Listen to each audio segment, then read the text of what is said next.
So Chris, while we're waiting, where do we find a Curve coffee sticker? Oh, well, I could just bring some. That'd be a Some good what? idea. A Curve coffee sticker. Oh, wow.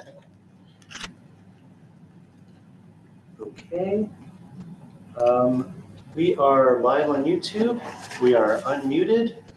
So Forrest, whenever you are ready. Good afternoon, everyone, and welcome to the regularly scheduled meeting of the Economic Opportunity Advisory Board for Grand County. It's 3:05, and this meeting is called to order. We'll begin with citizens to be heard, and we hope to hear from all citizens. You're all here, so thank you for being here. We'll begin with introductions from those who are joining us remotely. And I'm just going to call on people so we can go through this efficiently. Begin with Christian.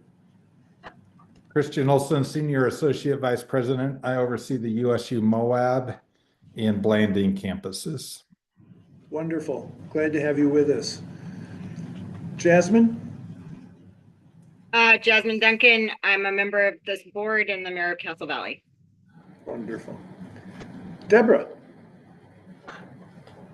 Deborah McKee, Outreach Manager for the Governor's Office of Economic Opportunity. And you survived a return back to your home office?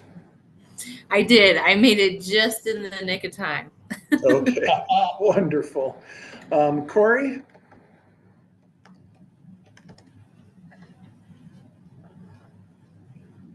Corey, you with us?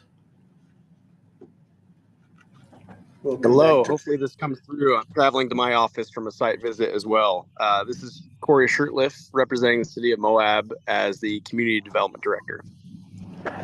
Well, welcome. Welcome. Thanks for joining us today. We'll go around the table, and Ben, would you introduce Allie, and then we can go around? Okay, so Allie Harford is our new Assistant Marketing Director in the Economic Development Department and Office of Tourism. And we are very happy to have her on the team. She's already organically grown our social media, both through Facebook and Instagram, at north of 75,000, starting after a very slowed system with a lot of hurdles. So she's doing great things quickly. That's just one of the many accomplishments, but we're pleased to have her as part of the team. So you'll be seeing her in and out on these meetings. And we'll be seeing her work. Yes. Far and wide. Hopefully you are seeing it. So. Ben? Hi. Hi, Ben Alter, Assistant Economic Development Director. Mary McGann, County Commissioner. Forrest Rogers, Board Chair. Lisa Jeffers, member of the board. Chris Wilson, member of the board. Randy Martin, member of the board representing the Moab Area Chamber of Commerce. Wonderful. Dan Frederigill, Director of the Economic Development Department. Wonderful. At this moment, ask for reports of any conflicts of interest, disclosures, or ex parte communication. Hearing none, we'll move on. Citizens to be heard, presentations, if any, and I believe we'll have several discussions that might involve presentations as we move forward. First item on the agenda is the interview of two applicants for two board vacancies. Before I begin, Ben Alter or Ben Frederigill, could you just summarize the outcome of last night's commission vote on the proposed amended bylaws? The proposed amended bylaws passed the commission, so they are passed. And that means that we have an official workforce development expert position. Correct. So the bylaws changes that passed last night bring us into compliance with state code. That means that we have a voting workforce development representative position that we will start to open and recruit, solicit applications for. We also have an application from an individual, Brittany Melton. It's included in your packet. She cannot make it today. So we will have to do interviews in January as well. If the board feels like they'd like to postpone today's interviews to January, that's doable. And also, I would say at the very least, maybe table that to a later item because I still need to get your interview questions. So it's up to you if you'd like to do it later in the meeting or just in January. Sorry, I saw Chris's face. Maybe I didn't warn you all that you would be interviewed today. But your applications are in the packet. You and I. So it's the board chair's decision on how you'd like to move forward with that. I apologize for not communicating it thoroughly. I'm gonna go check on those questions. Also, if this helps with deciding, I was made aware today that we will have one more applicant as well. Who's that? Shaylee Bryant. Oh, Shirley is? So And we have how many openings? that Two is currently, two currently. and then And the three with workforce. the workforce development specialist. My recommendation would be that we defer interviews until January. We see everyone at the same time. We have other things to discuss, but I'd leave it to Chris and Melissa if you were not prepared. And I'm fine with doing the interviews whenever everybody else wants Okay, to, but deferring it to January is totally. My fine with me. suggestion is they're here, let's go ahead and do it. and just in case something comes up and they get stuck in some town or some, you never know. They're pretty consistently here, but, I your favorite planned to color? be here before and then something comes up at the last minute and I miss it. So Okay, that's my thoughts. questions? We should have them ready in just a couple moments. Okay. Yeah. Well, let's come back to that. Okay, yeah, sorry about that. Give Chris and Melissa time to Absolutely. adjust. I think we already know who they are. So the next item on the agenda is really the update of the general plan economic development section drafting process. And Chris and Melissa have both been working on this, and Chris circulated the document a couple days ago. And so let's start there. Sure. I mean, I think that it's a brief update from my side. So I have been working based on the work of Melissa and others with Ben Alter to get a draft started that would then be reviewed and updated and go through a process, including everyone's feedback here. We've made some good progress and do have a draft document, but it's not really, ready for prime time. I think we could do a little bit more passing it around sort of within the department. They want to make sure that they have some sort of, it needs to go through not just our board process, but it needs to go through sort of a county department process as well. And so basically what I can say at this point is we do have something and we want to share it with you all very shortly, and we're just not quite there yet. So we're still working through that process. And I think we'll have something to share with you all. I would say, out for feedback before the end of the year would be the goal, so that it can then be an agenda item for, actual feedback, via email beforehand and at our next meeting. Yeah, and I'll say when Chris says we have a document, he really means he has a document. He has started this process and been instrumental in the inertia for this. And our office has just been a little bit busy in the past week or so, preparing some items for today's meeting with the governor's office that went really well, and just some other things. So I'm going to be taking a closer look at that in the next week or so. But the goal is to bring it to the board for like a full review once we've just workshopped the language a little bit more with the smaller group.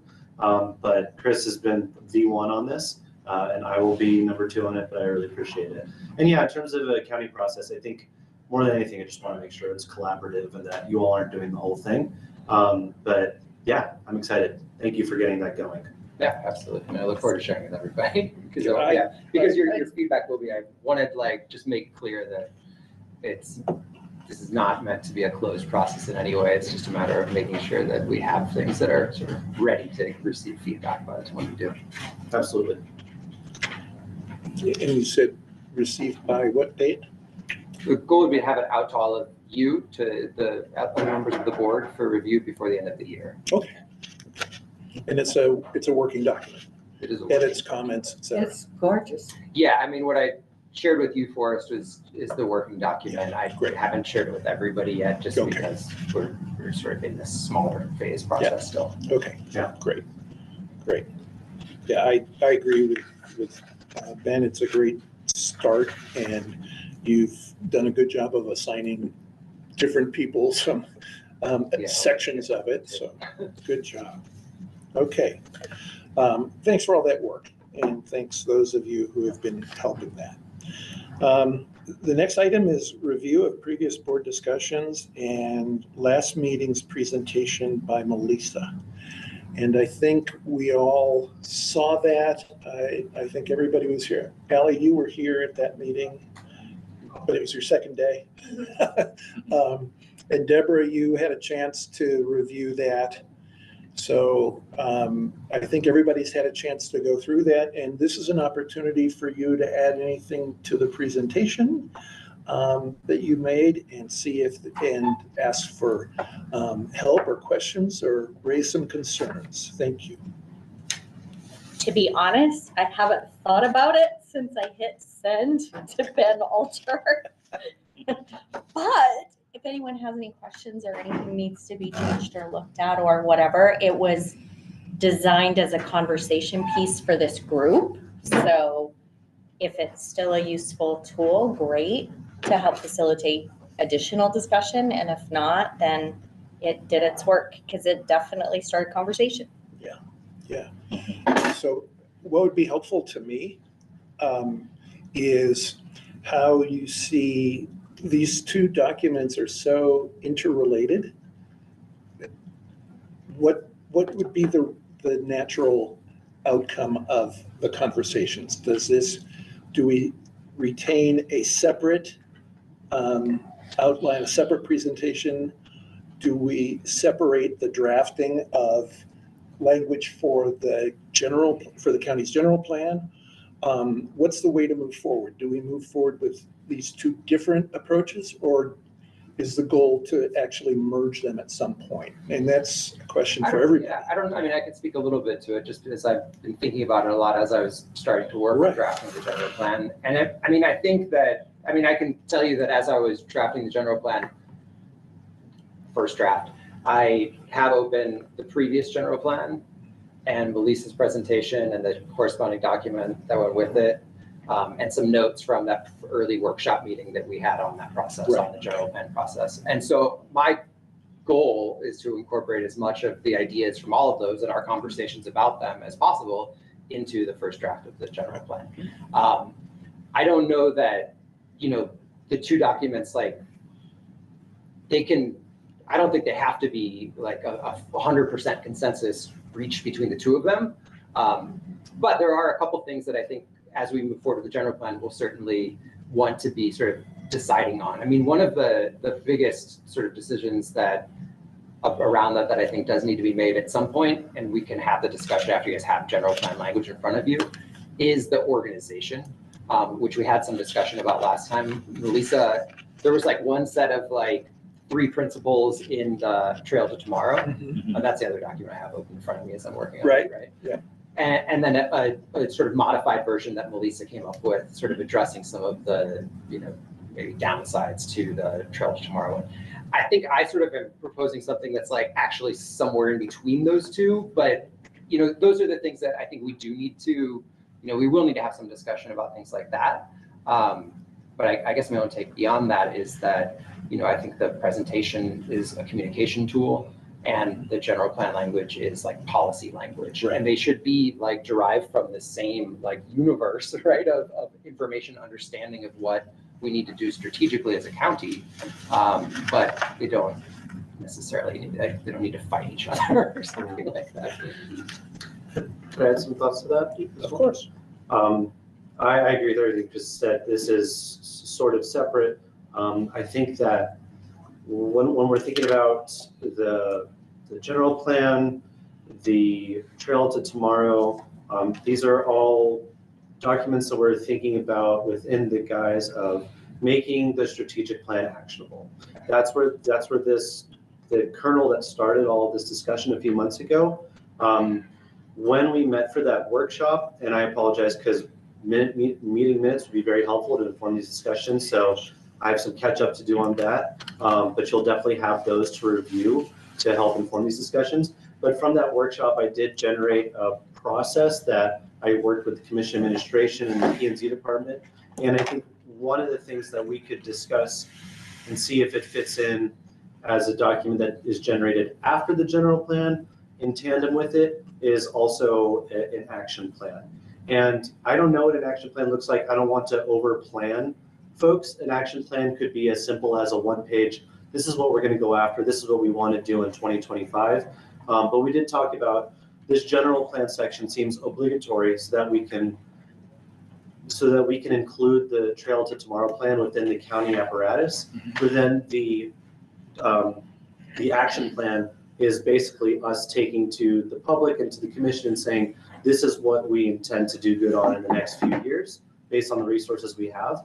And when I think about what could be included in that plan, the two things I've heard consistently from this body are working to identify projects for our upcoming grant cycles before they get there to understand if they align with our strategic plan and how we want to think about either reaching out to find the projects we want or inviting more of them. And then the other thing is creating subcommittees to work on some of the different aspects that are called out in the Trail to Tomorrow that we all think is important, whether it's career and technical education and success, or whether it's housing, things like that.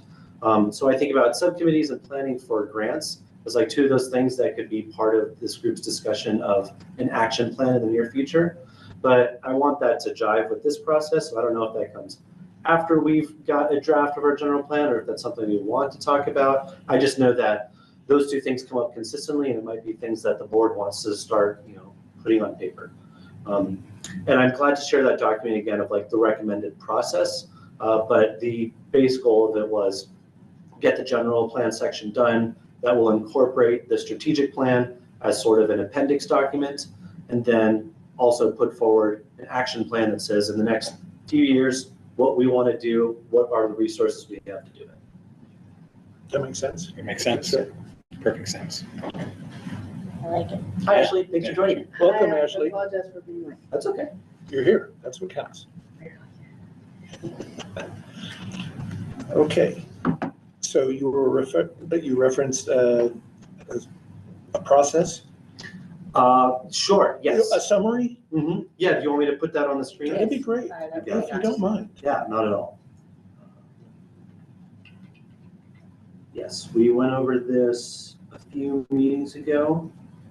It's easy to lose track. We have lots of good ideas in the mix. Sorry, where are y'all? You're on the update of the general plan drafting process? Are we interviewing people today?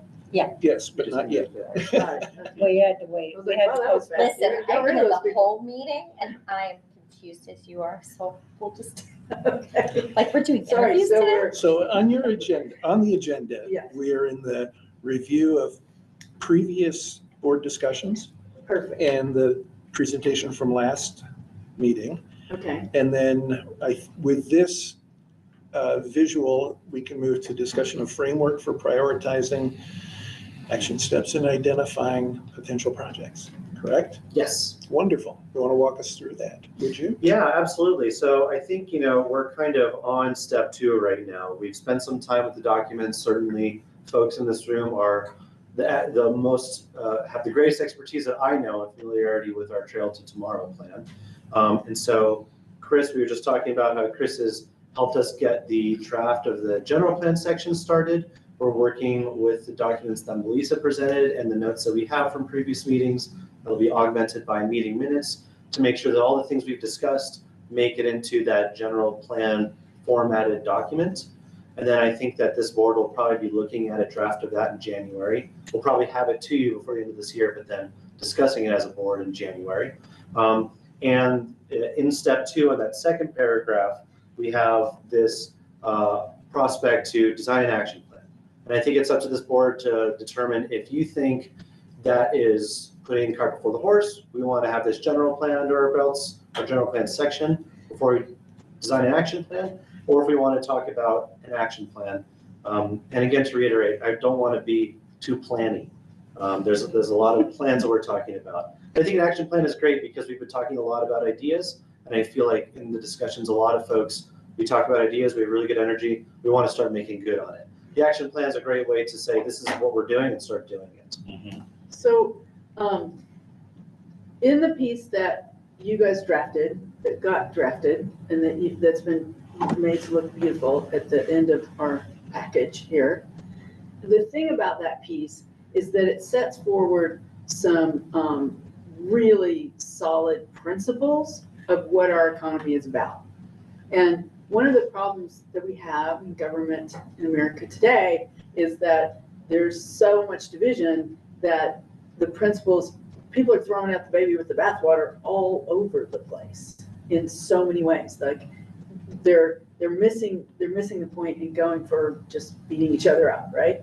So what we have the opportunity to do is in the general plan part and in the plan that is drafted here that we're reviewing, we are establishing some really key principles about what makes the Grand County economy work. So keep that for a minute. Establishing those principles. I have a couple of tiny edits, but like that document, I think is really close to establishing those principles. And I think if we can work with our county commission to, to build support for those principles and enunciate what they mean and explain them, and really get broad-based support, like these are the wildly obvious, this is what we really have to do, and really spend some time on that, then the action plans becomes a lot easier because each item in the action plan is tied to one of those principles that we've spent the time on explaining to the community and to our elected officials in a way that they're like, right, we need to facilitate quality outdoor access to drive the Moab economy, to drive the Grand County economy. And so what are the actual things we're doing to do that? And so that's where the action steps, like everything in the action. So I just think we shouldn't like say, there's the big plan and the little plan, and we're just gonna rush through both. I think we need to really spend a lot of time getting those principles of the general plan established, and then it'll be a little bit easier, like the travel committee, council, whatever we call it, or other parts of the government can do the details and work through some of the action plans. We can make suggestions, but if we spend the time to help the community really get centered on those principles, I think that would be the biggest service that we could offer. I would just point out one other thing, which is that I'm gonna have to jump in now because I'm the only one here today, but I'm here. Quinn's on the board now. Is that in the general plan, the previous version of it, there's like chapter 12, which is a healthy economy. There's also chapter 16, which is implementation strategies. And I don't know if that will fully be updated this coming year or not. But that's, there's an economic section of that, which is essentially an action plan. Now, I think when we say action plan, there's a bit of a question, which is like, whose action plan, right? So this would be the county's action plan, right? Are we talking about our board's action plan? Because that would be something different than that, right? Or the department's action plan, that might be something related to the county economic plan, but maybe slightly different. And so the only thing I would say is like, whose action plan are we defining? If it's the county's action plan, it seems like this is probably the right place for it. And in that case, it would definitely. This meaning 11 or 16? 16 implementation strategies section of the general plan. Right. And if that's what we're talking about, I think that probably does follow from chapter 12, like the general plan, pretty directly, or ought to, if in the ideal world. Right. But if not, then maybe it's a different process, right? Then maybe we can do it whenever we want to. I mean, because another way to think about it, like if for our action plan for this board is like January is kind of like an obvious time to just say like, what are we going to try to accomplish this year, right? As a board, and how are we going to make sure that we get there? I mean, that makes a lot of sense to me for us to be doing. Absolutely. Even if that means we're doing it alongside the general plan language, is to say, having a conversation at our next meeting, saying like, what are our priorities for the year, and how do we set up our board calendar to make sure that because part of that is just making sure that we have applicants, like really strong applications for our grants, right? And we really need to be moving on that early. I think is what we've learned is that, I mean, every time we're like, once the grant application cycle starts, we're like, oh man, we gotta like get these people ready quickly. And like, if we're moving from January in that direction, I think that's gonna be a really good thing for us and for the quality of projects that we have. I really appreciate you and Ashley distinguishing whose action plan are we talking about? Because in my mind, it's definitely been, what is this board going to do? But if we're talking about a county action plan, then absolutely, that follows us establishing those principles and really working with. Well, that's what we're talking about, amending the general plan of the county. Yeah. So, sure, and what falls out of that will be some things our committee can do, some things some other committees can do, the things Ben's office can do. So, I mean, we have a lot of roles here, mostly the grants, but we have the opportunity to lead and support the commission in economic development. They have a million things to review every week. And if we say, come in with a really good, here's something that we think is broadly supported by the community, it makes sense to most people, and if you operate on this principles, you can really move the needle on this economy. And that's what we're trying to do. I mean, so then it falls out. But, so I feel like we shouldn't get the cart before the horse and get too detailed. The only thing, the exception would be, there could be maybe some examples just to clarify what the principles are that we're saying. Like in the piece that we're looking at, that Melissa has drafted is, maybe there's a few examples, or at least when we present that piece, maybe you give an example of an action plan that would fall under this principle, but we're not proposing the action plans yet. Sure. Yeah, and all I was getting at is that I think it's a great idea to silo what we're doing from the broad action plan itself and the sentiment about scrambling for the grant applications. We don't want, our department, we don't want to be putting you in that position. Stronger applications that we want to put forward come when you all have ample time and when we can help you, whether it's we're going to go out and solicit projects and try and get the word out, or just have a longer window where we're inviting people in. So I think that's a great point that, if that's what we sit down and do in January as part of this board's work, we want to support you all in getting good applications. Yeah, and part of that is getting the word out. How are we going to do that? Yes, and next year will be, and next year we'll be eligible for the Communities Opportunity Grant, which is the competitive 600,000 grant. So yeah, that's my piece. So Ben, I'm looking at the visual you provided. So you suggested we were in step 2. And the conversation we've just had is the second paragraph. Okay, so with that clarity, we had talked about this being just the overview and summary of the process and progress that we've made using Chris's draft as a working document that everyone can contribute to, review and edit and make comment. Yep. Is that right? Yeah. That's what you're looking for. Yes. And then suggest that then the meeting in January becomes that first conversation about the general plan section, where you'll have had some feedback. We'll have a more refined version of that document. And then we can sit down and work through that. And at that point, link that to the Trails to Tomorrow. Yeah, it should already be linked to that. Well, it is from what you're saying. But I think at that point, we also, then we ask, how does Melissa's presentation, where does it fit in? Is that something that is used to explain it? That to me, it seems to me at that point, everyone will have reviewed everything and we can have a much more complete conversation about how we move forward and all of that stuff. I think what I would be really interested in, because, and again, the intention, the purpose behind it, and Ben, I don't know, push back or add what you remember about the process, but sort of the way that it got started was we said, we've got this plan, it's a great plan, but we've got a bunch of plans in the drawer and we haven't really used a lot of them yet. So how do we take this really great plan to boots on the ground making changes? And so that was kind of a clarifying process and being completely transparent, just so that everyone's aware. For me, part of going through a clarifying process is because it's a straw man. You're sticking it into the ground and you're inviting everyone to rip it apart and say what they hate about it.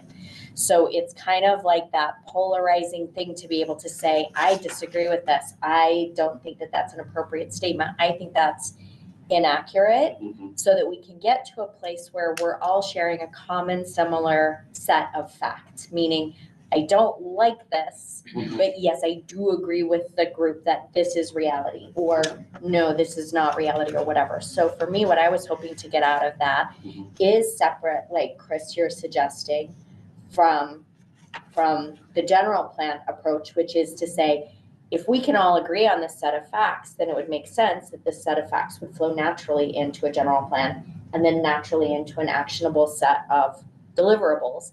But if we don't agree on these things, then whatever flows into the general plan, it may be coming from principles or, you know, objectives that we don't share or that we don't think are appropriate or whatever.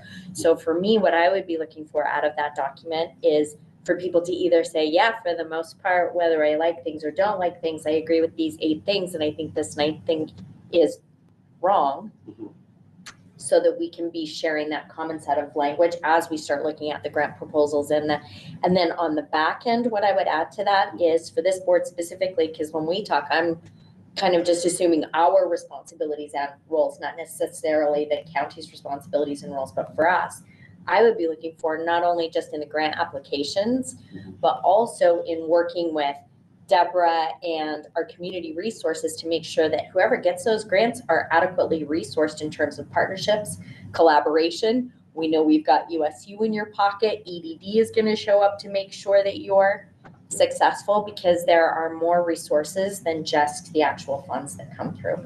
So yes, I love this process for going through the general plan language. For what I kind of gave the group, what I'm looking for is more of like a no, I hate 6 through 5, and I think that 10 is ridiculous, so that we can share a common set of language or facts. I'm ready Can I- to talk can I- about that. Together. May I challenge you on one thing? Please challenge me on 20 I things. That's want what to I'm challenge you on looking one for. thing, but I mean this in a good way. Yeah.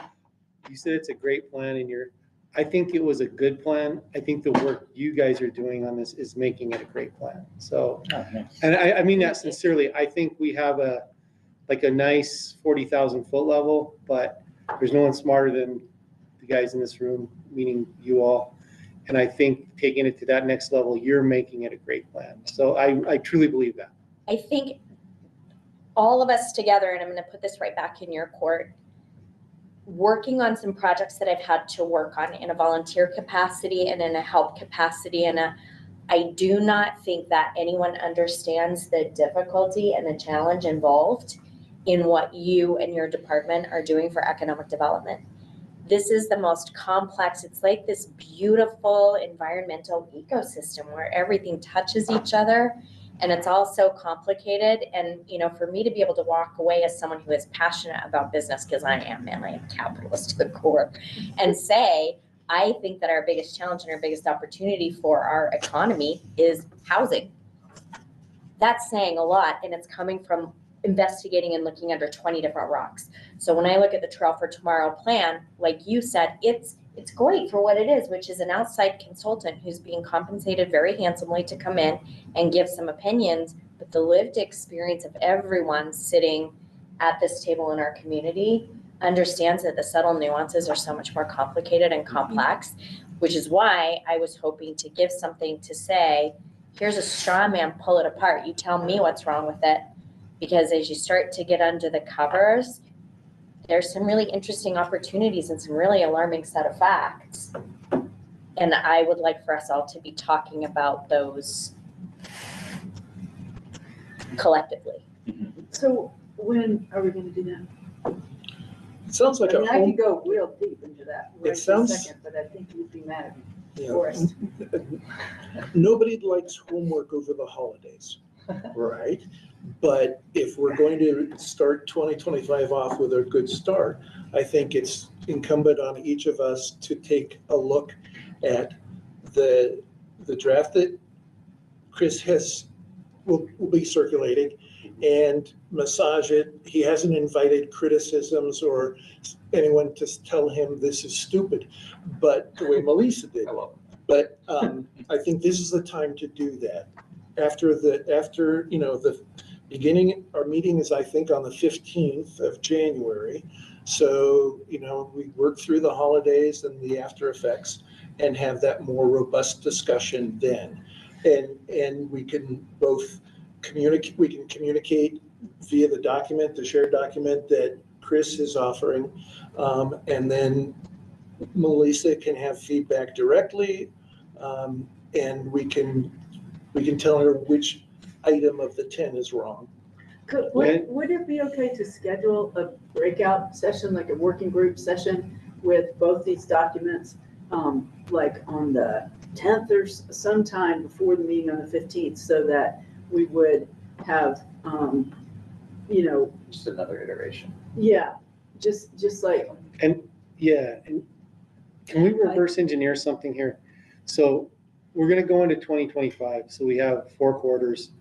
It sounds like we have 2 things here. We wanna take parts of this plan and what we're doing here to get it into the general plan. That's one deliverable. And then the second piece is, we wanna start thinking about what we're gonna apply for RCG and RCOG grants.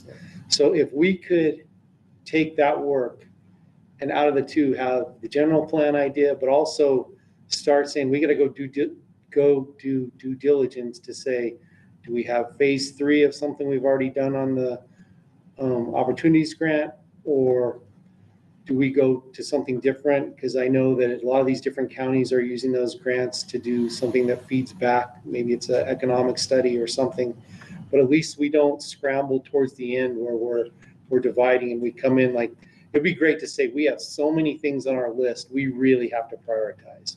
So if we said by end of, it sounds like on the general plan, we got to move pretty fast, right? That's got to get in there in the first quarter. So that's our first priority. But by the end, if we had some tactics that said, let's go look at these different parts to figure out where we're now applying for the big grant and the 2 RCG grants, we'd be way ahead of the game.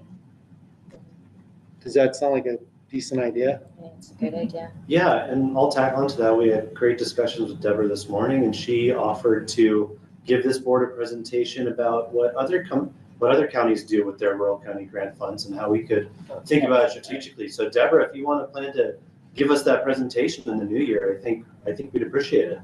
Awesome. And I also think, and Deborah, here's looking at you like you haven't heard from me enough in the last few hours. But I also feel like, yes, this board is specifically tasked with those 2 grants. However, there are so many other federal resources that are available to us with the right projects. So when I talk about resourcing and I say, it's not just a check. It's a check from you, it's a check from you, and it's a commitment from these 3 organizations to successfully be able to support that. If we follow this process and do what you've suggested, by the time that we get to some projects that we feel are in alignment and in support of the general plan that Chris is drafting, and in the direction that we feel is the most positive for a prosperous economy in our county, those should be strong enough projects, as far as I'm concerned, that we should be able to pursue some matching funding from other sources and some support independent of those other resources as well.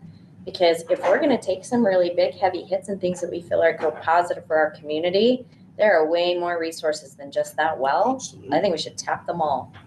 Absolutely. Agreed. So back to Ashley's tent. I think to have a robust conversation during a meeting like this would be very difficult because we have business to take care of and things to do. So I do think sending out a doodle poll or something to get a time and a place. That last time it was the 4 of us, correct? I don't know, there were some people wheeling about in the Zoom. Randy? Yeah, it was, Yeah, I was there. Yeah. You were there?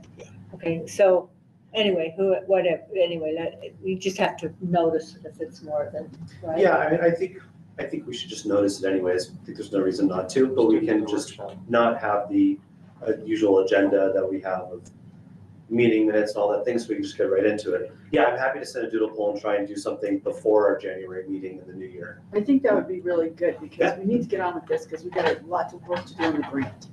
Grants. And if we're clear on some of the things that come out of this, we might be able to go recruit some people to apply for grants that will match these values that we're trying to set up. Absolutely.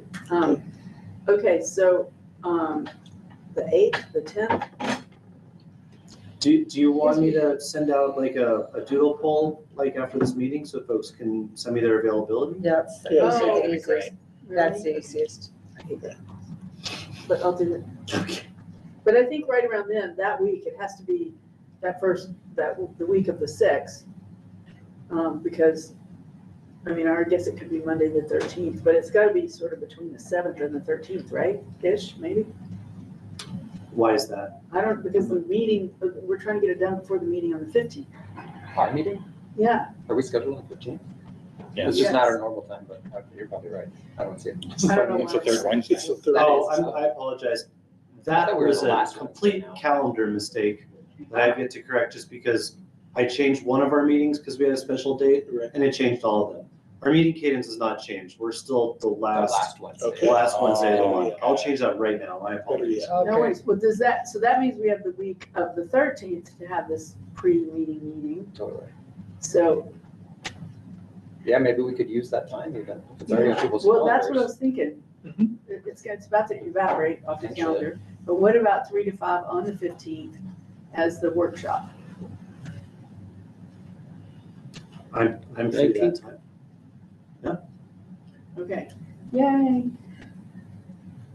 So 3 to 5 will be the workshop on the 15th, and then we'll be really dialed to almost like adopt something, possibly on the 15th. And then we're kind of done Or at with least this part. real close to it. Then we can dive into the second part, which is What time was it on the 15th? initiatives. that we want to 3 fund. to 5. Yeah, and we might want to do an I can implementation sign document as well. Yeah, But that's, yeah, we'll go from there. yeah. Wonderful. Thanks for catching. Sorry about that calendar confusion there. Those things are so hard to control, those calendar invites. I don't understand why they don't fix that. Awesome.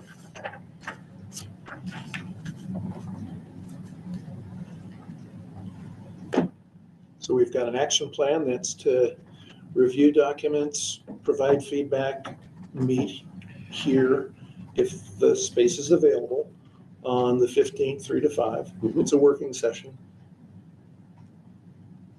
We're good for that. Absolutely. Okay. Yeah, I'll determine in the next few days if we can use this space. We can always get a different space if not. And if it's a document-heavy workshop, then folks can always participate online as well. Okay. Well, thank you, Chris and Melissa, for the work you've put into this and the determination to continue moving forward. Yes. Next item on the agenda, we've already discussed, that's the update on the revision of the board's bylaws. Is there anything to add to that? Let's see. No, but I'll just go through all the changes because I didn't state them all when I spoke. So the changes that occurred were that our county representative is not represented by Ben Fredrigill. We created a position for Economic Development Director on the board that is a non-voting role. The county representative has to be a voting role by state statute, so we're having the Commission Administrator's Office fill that role. I believe it's probably going to be Mark going forward, but he's out today, so we have Quinn with us. And the only other major change is that the Workforce Development Representative will now be a voting role that we can go out and recruit because we made it clear in the bylaws that we do not have to have someone from the Workforce Development Services filling that role. And the bylaws now include language on what a workforce development representative could look like. We had a few different examples from GoYo. They helped us flesh out that definition. So now we'll be able to post that in the next few days, and so people will be able to apply to it like any other board position. And then as of this meeting, Jasmine is also a voting member, Yes, right? As opposed to the non-voting member that she was before. yes, thank you. Oh, wait, well, was she? Yes. Is this on your It's on the spreadsheet? chart. That's Okay. what it says on your chart. Great, thank you. I'm sure I'm right.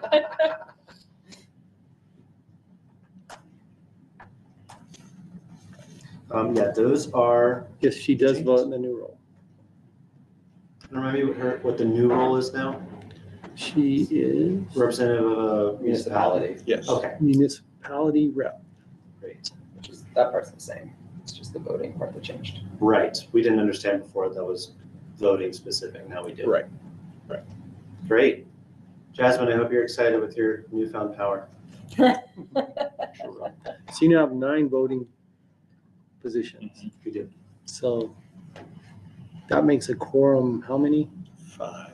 5. Okay. Okay.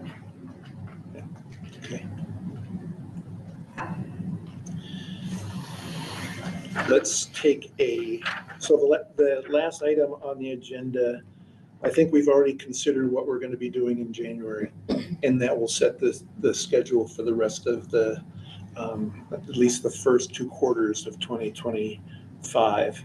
Update on USU's Small Business Development Center. And I know that Christian is still online, still with us. And can you give us an update, Christian, on the process, the application process and the interview and selection process? Yeah, thanks. Let me just log in and look at something really quickly while we're talking. But we have got the job posted. It's been up for, I think, 2 weeks today, actually, is where we're at. And last I looked yesterday, I think we had 7 or 8 applicants.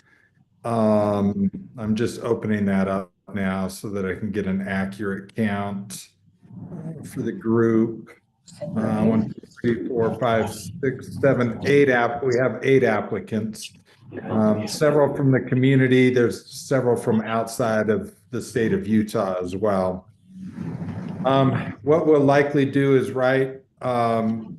after the end of the year is send out notice or meet as a committee, as a group, select folks to interview, and then interview those folks and then get them on board sometime in January, depending on their schedules. So that's the timeline at the moment.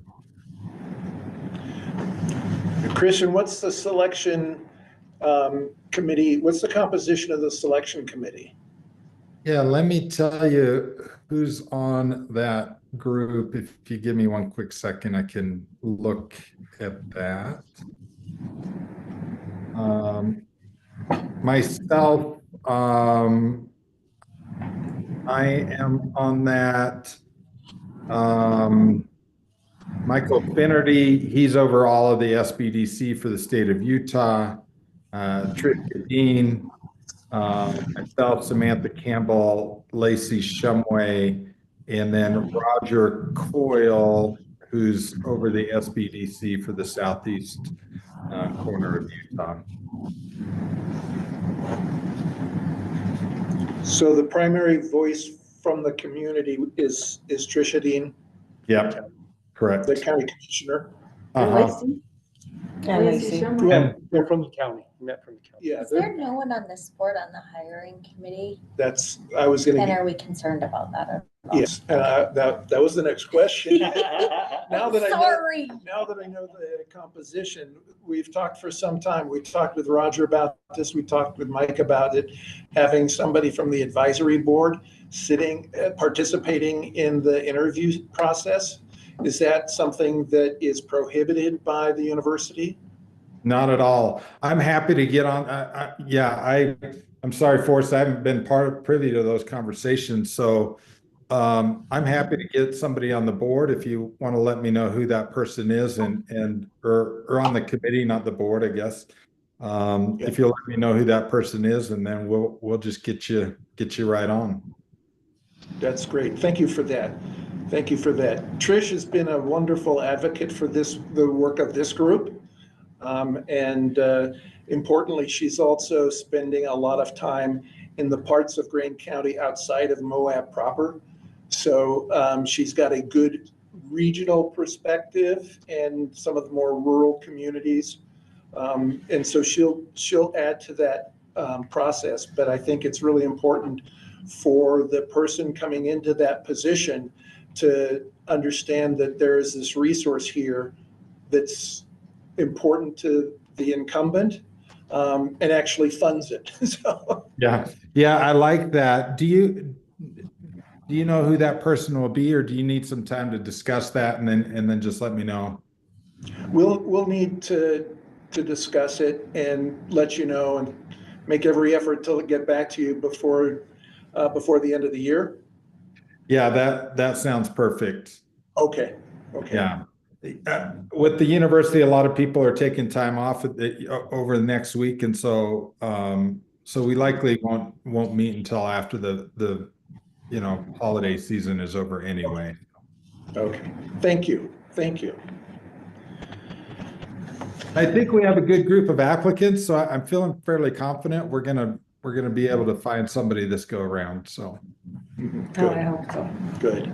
Okay. Well, thank you for that. Let's take 5 minutes to give Chris and Melissa time to prepare for this. I'm going to distribute the questions. So Ashley, you came in late. We have 2 other applicants who are not here today. I saw that. Okay, so we're going to go through these prescribed questions. Right. Okay. Did you think we were doing this today? I did see it on the agenda. Oh, I didn't give you, this is my fault. I did this. You'll be fine. You're pros. So each member of the. Do you need a cookie? No, thank you. These are my favorite They're holiday so good. In cookies. fact, I need to get them away from me. All right, I'll take one. I'll take one. Okay. If The you- anxiety's killing me. Yeah, it's. I have like 6 Trader Joe's seasonal holiday treats that are like my, You could have listen, bought 'em and I'm sold 'em like Southern, Girl I'm not Scout the cookies. healthiest. That's like my emotional regulation and my Hey everybody, celebration and my chiming in from Zoomland really quick. Just, I'm wondering if we've moved beyond the recommended process slide, would you mind to not share screen so we could just see a little bit better from the Zoom world? That'd be all right? Absolutely. Thank you Thank you very so much. From the Zoom world, I love it. There you go. Thank you, Corey.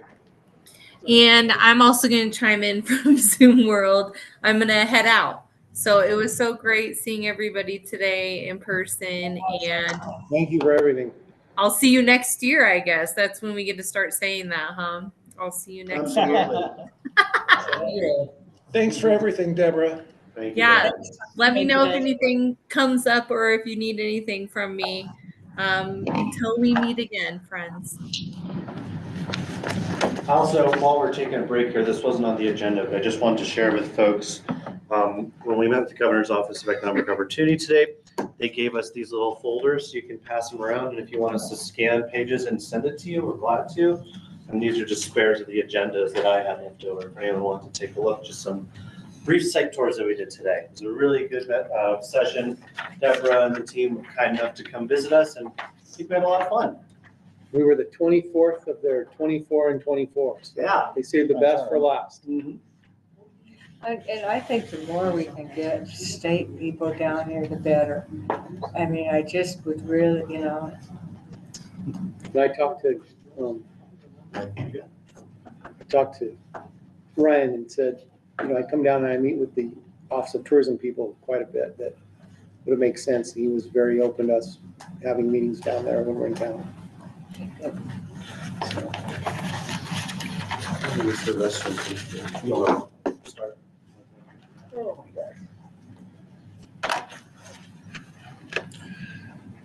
So, Randy, would you take the first 2 questions? Sure.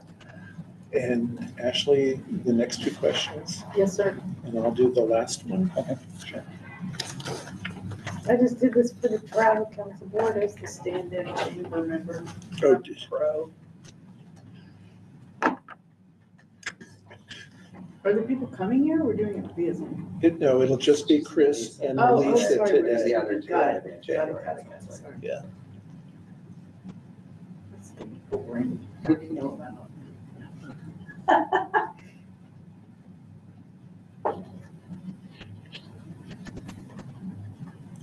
This will be, even though this is kind of awkward, it's not nearly as awkward as the last time we went through this process. When I got on, it was the weirdest thing ever. Yeah. Because it is very weird, but obviously you have to make it transparent, but you're talking about the person and Oh, it's comparing them to the awful. other people in front of the It's awful. other people. which It's, is it's a definitely weird. horrible, Yeah. it's not ideal. I wish we could go into closed session and do the discussion and then come out and vote, you Yeah. know? Yeah, That would be so much more comfortable. And I think would be better too, because I think you'd tend to be more honest about your thoughts and Right. you'd probably come up with a clearer idea of who you want to be on the board. But yeah, when you have to, and then it's so awkward for the people that are applying. I know. I just remember thinking, well, if I don't get this, I probably shouldn't run for county commissioner. Maybe it would have been better. I'm just kidding. All right. Oh, so we're waiting. Okay. You were on Zoom too, right? I was on Zoom. I was in New Mexico because we were doing that same type of project that Kathy Ritter did, the Trails to Tomorrow project. I did a project like that for the whole state of New Mexico. Like we were doing recommendations for the whole state of New Mexico. And so I was down in New Mexico a lot, going county by county to look at what they could do that would help their economy the most. And it wasn't like comprehensive, all economic development is mostly focused on outdoor recreation opportunities, but it was just a lot. Ate a lot of free food. Okay. Chris, I flip a coin to see who goes first, but since Chris noticed the item on the agenda, we'll start with Chris. You're being penalized for preparation. I love it. No, you're gonna be penalized because you have to use different answers to the questions that Chris did. Okay, that's just rude. Okay, so. That's right. So Randy's gonna ask the first two questions and Ashley the second two, and then I'll ask the final one. So We go ahead and start. we can go ahead and start, Okay, great. yeah, and start with Chris. All right, Chris, question one.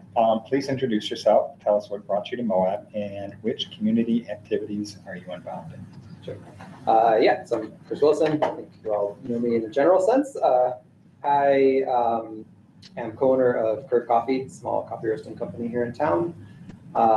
What brought me to Moab is probably the same thing brought so many people to Moab. It's like the most amazing, beautiful place on the planet, and a place where I get to do all the outdoor activities that I love so much. I lived in Colorado for a long time and then moved to Washington, D.C., and really missed being in the Mountain West with, such amazing access. But I also came here because I wanted to start a business. It was like sort of on my life bucket list, and it was something I hadn't done until moving here. And so I was looking for a place that I thought would have opportunities in that sense as well.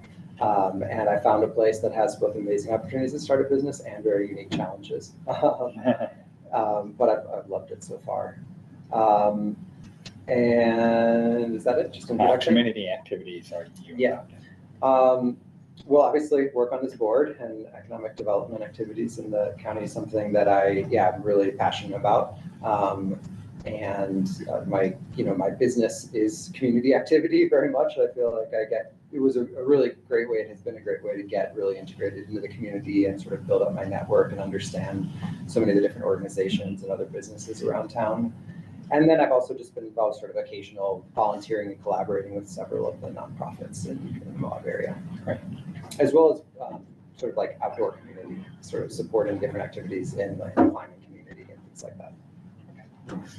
Which nonprofits? YGP, the Youth Garden Project, Multicultural Center, Oh, great. The mentoring program. Oh, yeah, okay. Oh, awesome. Are you a mentor? I'm not a mentor. I just volunteer to support some of their events. They're nice. friends of mine, so the people that run it, Dan. so I Dan. help support them Yeah, as much as I can. Cool. What do you think are Greene County's greatest assets and attributes? Yeah. I mean, the way that I guess two big things, and my framing of this has definitely been impacted by members of this board.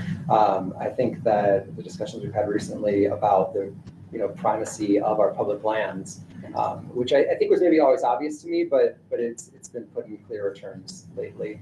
So I think we have this huge asset, which is our public lands, that represent the vast majority of the county, and then we have the people that live here. And that's what we have to work with, basically, I think, is we have the people here.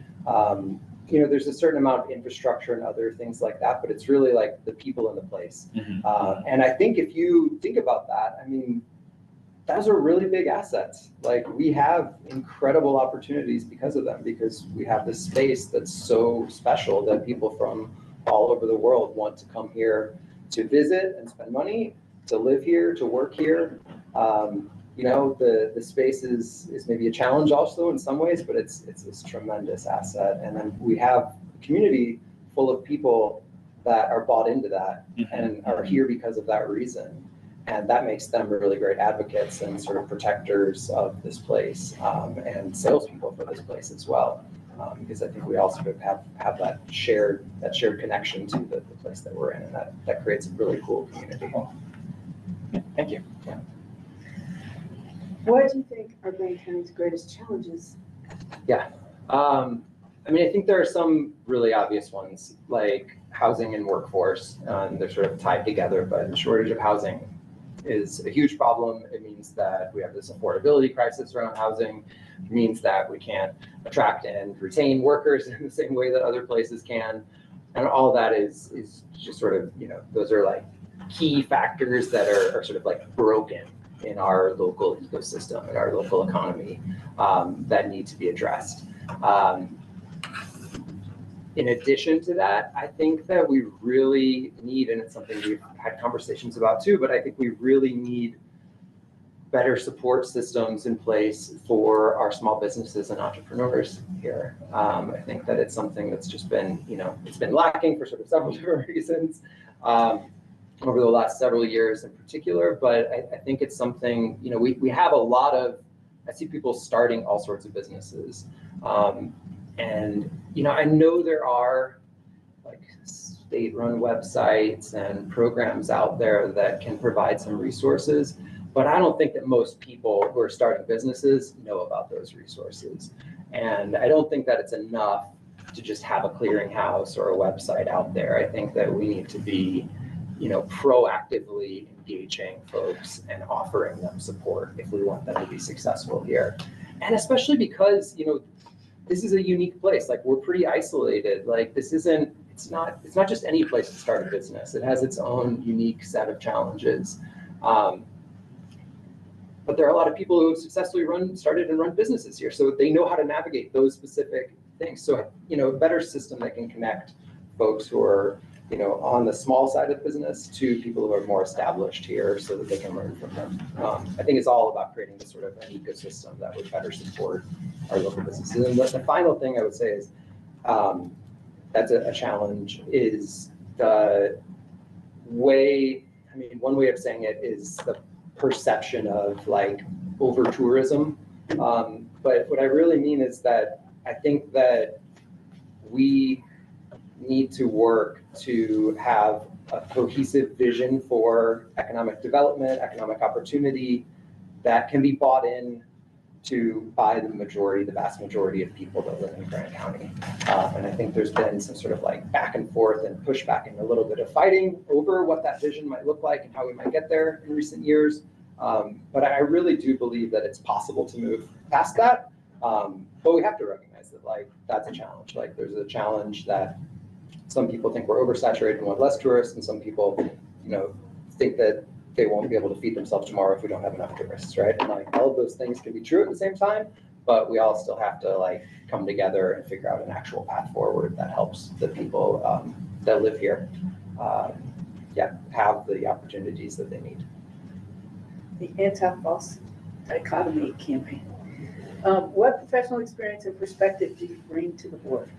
Yeah, I think a few things. I worked before I came to Moab. I worked for over a decade in Washington, D.C. on policy issues. And so I have a lot of experience sort of presenting things to policymakers, working with policymakers to support them in their decision-making processes, figuring out how to tee things up for government action. And some of that has been useful in work on this board. I then have started and run a business here in Moab, and I've had the experience of trying to work with, city regulators and, you know, our market and, you know, all sorts of all the things that you go through running a small business.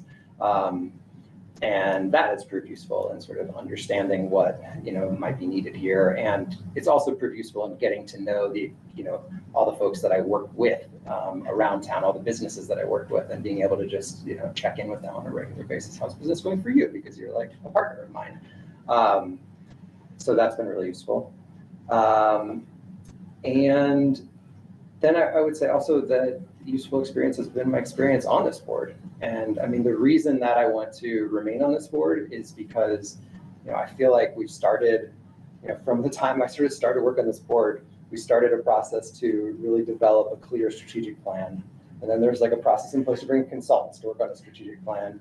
And now we have a strategic plan that we're trying to like set up for implementation. And it's like, I love all that. And I want to be a part of this if we get to the most important step, which is the next one, which is implementing a plan. And so I hope that, you know, my experience sort of being a part of that process from the beginning of this iteration of an economic development plan for the county can give me some additional sort of insight and skills to bring to the implementation phase of that process. Chris, would you be able and are you willing to participate in the meetings as they're held? Yes. It sounded like a rhetorical question, but I'm required to read that. Thank you. Thank you. Thank you. Excellent. Okay. We use the same sequence. I wouldn't answer anything differently, and that is punishment. And I move to be a co-applicant with Chris. Plus one. Plus one. I would like to be Chris's board position plus one. Yes. So on the recording, it would be, the answer to the question would be what he said? Just rewind it and play it over again and record that part. No, literally, I'm not exaggerating. I literally don't know what I would say that would be different. Ready? Okay. Please introduce yourself. Tell us what brought you to Moab and which community activities are you involved in? I'm Melissa, and I don't have an answer differently than anyone else. It is a beautiful, amazing, breathtaking place that when you come and experience it as a visitor, just kind of calls to be home. So when the babies were up and out and independent, it made it possible to be able to make that shift. So I'm proud to call it home. Awesome. And other community activities you're involved in? Do you know, I hate to say this because it makes me sound like a one-trick pony, but I am very passionate about economic development and growth and business and revenue. So I do a lot of volunteer work with local businesses, trying to help them adapt and strategize and market, kind of just in a volunteer role. I'm currently working with the credit union to get them certified as a community development financial institution to be able to bring funding and development dollars in for infrastructure projects. Same thing on the CDE front. And I'm just passionate about helping small business and doing whatever I can for economic prosperity. And sadly, that's my hobby. But I also like to hide. All right. Number 2.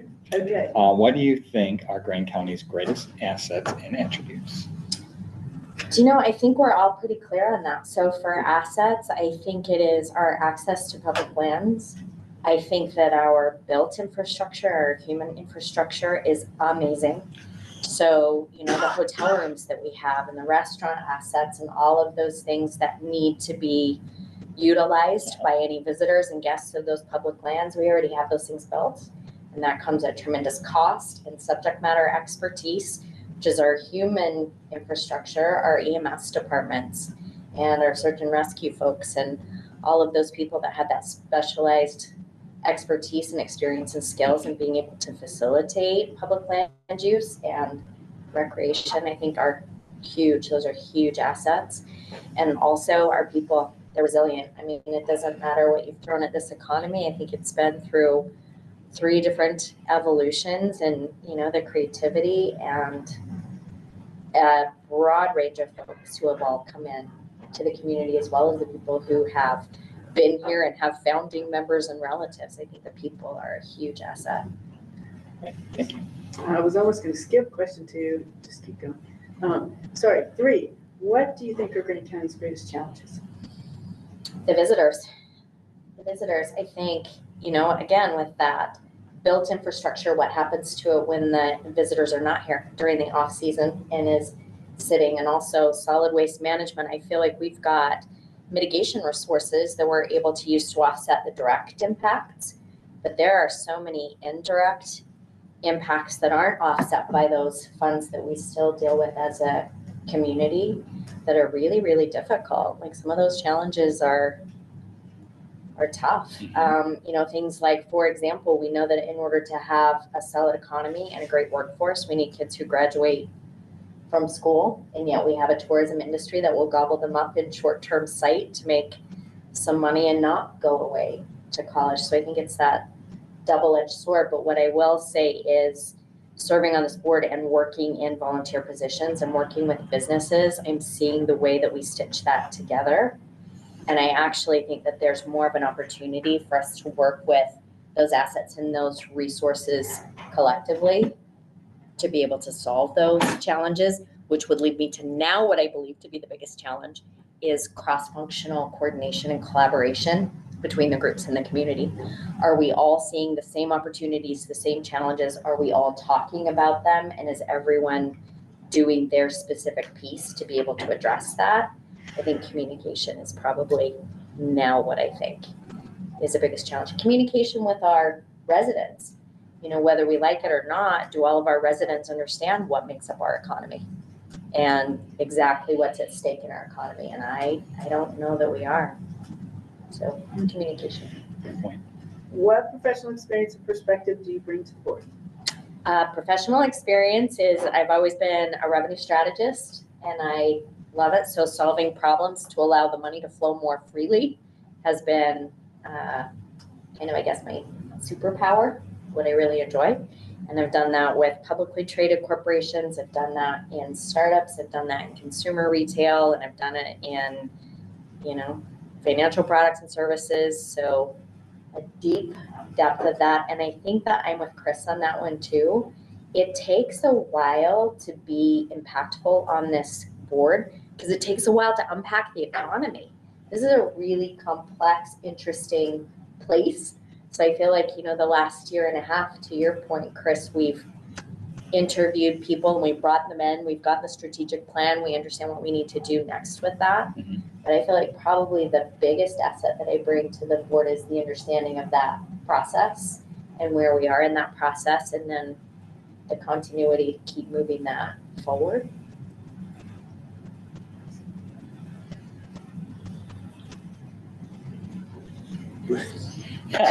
Would you be able, and are you willing to participate in the meetings as they're held? Yes. Girl. Hey, team. Thank you. We do have, thank you both. And thank you for your interest in continuing to serve on this board. I remember Thank when you you very came and applied for the travel council, and then you realized you couldn't be on the travel council because, Oh, no. and she was getting up to leave, and I looked at Ben, and I said, Ben, run her down. Tell her to apply for the economic. I'm so glad So you he did, ran 'cause I out. love it. I remember that that was a so good call. vividly. God, catch her, tell her to try it. We're all again. thinking it, but when Mary McGann tells you to do it, you do it. Oh, yeah. Oh, it's so powerful, so powerful. Well, thank you, Mary, for Oh, she recommending was, that. I was Yeah. like, wow. Yeah. Both of you guys, it's really, I've always felt this way, having worked in the bike industry most of my career, like when a true professional from the real world joins the bike industry, it's so exciting. And I feel the same way about you guys, like having some people that have that outdoor experience in the world and are bringing it to Moab is super valuable. Mhm. One of the assets you have, Chris, that you didn't mention, or I didn't hear it totally mentioned, is your ability to look at something, break it down, and present it in a way that is very clear and easy to navigate. What you did, like when we, one of the examples is what you did for when we were looking at the events. I can make a spreadsheet, Mary. Yeah. But it was really well done, and There's a lot of guides in this town who can't make a spreadsheet. it was well done, and then you had it color coded, and it was just like, wow. No, we can't overestimate the value of those professional skills, because if you're really young when you move to Moab and you move here for that same life, you just haven't had the same experiences out in the world. They have all kinds of outdoor experiences and expertise and leadership and all kinds of things, but there are some professional skills that are hard to learn unless you've done it as your job. And I think and I see this around the West, like the people who've moved to some of these communities that are in transition are really making a difference. So we really appreciate that. Exactly. I'm so glad they just got here. Like, didn't you just get here? How many years has it been already? Who, me? Yeah. No, Melissa. Yeah, I was gonna say. 5, Yeah, 4. we're just on the board. Yeah, I mean, it's amazing how fast the time has gone on the board. This is, Yeah. I can't believe it's already been 2 years, I guess, right? Yes. 4 years. Okay. I don't feel like that's long enough anyways. Isn't that crazy?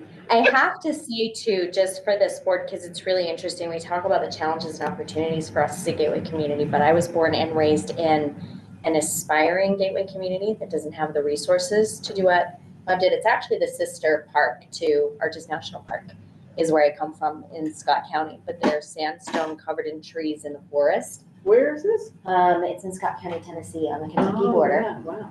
And they don't have the resources and would give anything. Like, basically what we have is an opioid crisis and generational poverty and generational addiction, and that's pretty much it. So our growing pains, like when I look at this community and what it's accomplished and what it's built and what it has as a Gateway community, I'm blown away. Like, if we could export 5% of that, it would be life-changing for some of those communities. So yeah, you guys have it going on. Oh, please, there's so many places that would kill for a fifth of what we've Oh, got here. exactly. So, Good news that a lot of people don't know, that I learned in one of my board meetings, is our neighbor counties, Carbon and Emory, for years were #1 in the state for opioid deaths. And they have fixed it, so now they're like in the center, lower center, which is just really good news. And it was a lot of just really intentional effort by Four Corners Mental Health, the health district, and the community itself saying, yes, this is, and it's not getting out there. I just think that they deserve it. Big applause. That's good news. Yeah. And on that good news, We are done. we are finished with our agenda.